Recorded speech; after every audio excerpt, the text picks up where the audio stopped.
Hi everybody, welcome to another wedding planning video. So I am planning a wedding on a budget. I was supposed to get married in fall of 2021, and despite holding on to hope for a really long time, I had to face the facts that it didn't make sense to do it in the fall. We ended up postponing it, so we'll be getting married sometime in January of 2022, which is a definite bummer. I did take the time to kind of be sad about it. I think everyone's entitled to be sad about their weddings, especially because a lot of brides in 2020 had to postpone or cancel or do something else, and a lot of people didn't receive their money back and all this stuff. So in the grand scheme of things, obviously it's not a big deal. Like, life goes on. I'm still happy and healthy, and God willing, we'll still be getting married in the winter. But yes, I did take some time to be sad about it, just because I had almost everything ready for this fall, and the pros outweigh the cons. So I kind of want to talk about that with you today, if you don't mind. If you find this topic boring, don't worry, I understand. I'll have a more lifestyle, makeup, beauty videos coming very soon.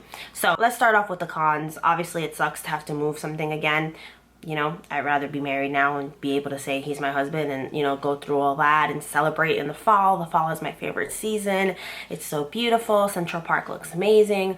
And, you know, that's definitely sad. But the pros would be that it would be colder in January. I prefer the cold. Right now we're in the middle of a heat wave in New York City and I hate it. It's disgusting. I really don't like hot weather, except for the fashion. I do enjoy the fashion, but it's such an uncomfortable feeling. Anything over 70 is too much for me. Honestly, I will overheat in 60-degree weather as well. Like, if I'm walking at a brisk pace, it's not a fun time. So October, unfortunately, tends to be a little bit mild in terms of weather. Same thing with September, which is my birthday month.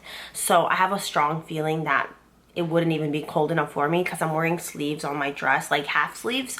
So I think it works out to be a winter wedding, because I really love the cold. I thrive in it. I like to be cold over being hot. And like I said, my dress has sleeves. I'm not going to throw a jacket on it or anything like that. I will rather just bear the cold, and my parents will have to wear jackets and, you know, hang in there for us. I mean, it's not going to be a long ceremony. It's like 20 minutes, but I think that just plays out really well. I love cold weather. I wish we had colder winters like we used to in New York City, but you know, climate change is very depressing and a very pressing issue for the world. Also, with January is a slower month for New York City, so tourists are back in action, like full force here in Manhattan. So I think the parks tend to be a little bit, not the parks, but just Manhattan in general, things slow down a little bit, because you reach such a high peak with Christmas and New Year's Eve and New Year's Day. So because my wedding will be a couple weeks into January, I think it'll be nice. It'll be slower, you know, it's just a little bit more laid back, because you end up entering into like that weird period of time where January feels really long, because all the good holidays are over, and then there's really not much to look forward to unless you count Valentine's Day in February. So that kind of helps out.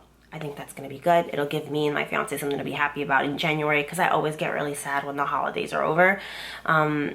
And what else? I'm trying to think positively here. It'll give us more time, obviously, to save up more money so I can get the nice hotel room. I also need a couple more accessories. We recently just got our wedding rings, which I don't even have on.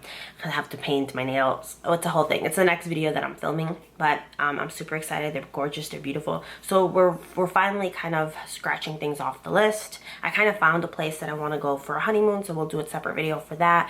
I'm not sure if I'm going to be able to book it, just because right now we're so far in advance that I'm not sure if all the rooms that are going to be available are available, or if they're going to make more available as the time approaches, because right now there's a specific suite that I want at this resort and it's not available yet, and it's freaking me out. And just to see if it was available for October, I tested it out and it is, but I don't want to do a vacation in October when our wedding's in January, you know what I mean? Like, it's not going to feel like a honeymoon, but it would be cute. And if I had money to do both, then I would, but obviously I don't. But it's going to be okay. The universe will provide, and I'm going to be working really hard. I'm thinking of just getting another job, like an additional job, like in retail or something, just so I can just start working a couple hours, just sucking it up, work as much as I possibly can, save all that money, so that, you know, we'll have the wedding, we'll have the honeymoon, and then we'll be done with it, because it's been hanging over my head. It hasn't been super stressful, so I like not to think about it, But in the back of my mind, I'm just like, you need to save more money. Like, that's exactly what happened. You know, I was unemployed for such a large portion of 2021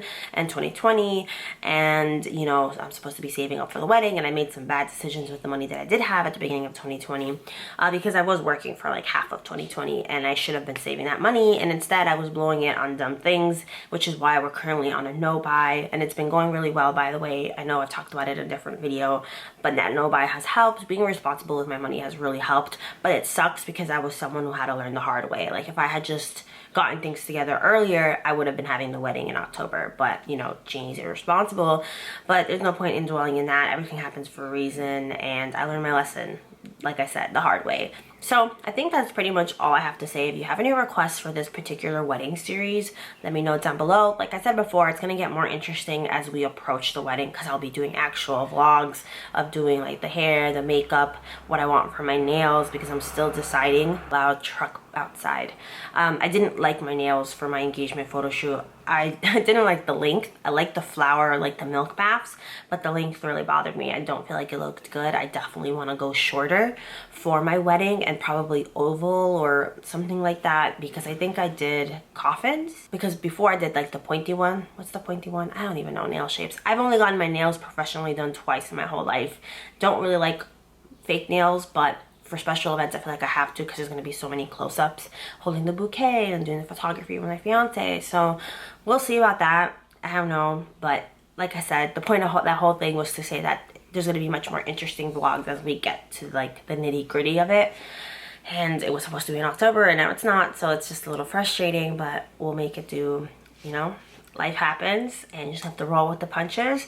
So that being said, let me know how you're doing down below, and if you made it to the end of this video, thank you so much. I really appreciate it. And don't forget to like and subscribe if you haven't already. Until next time, bye.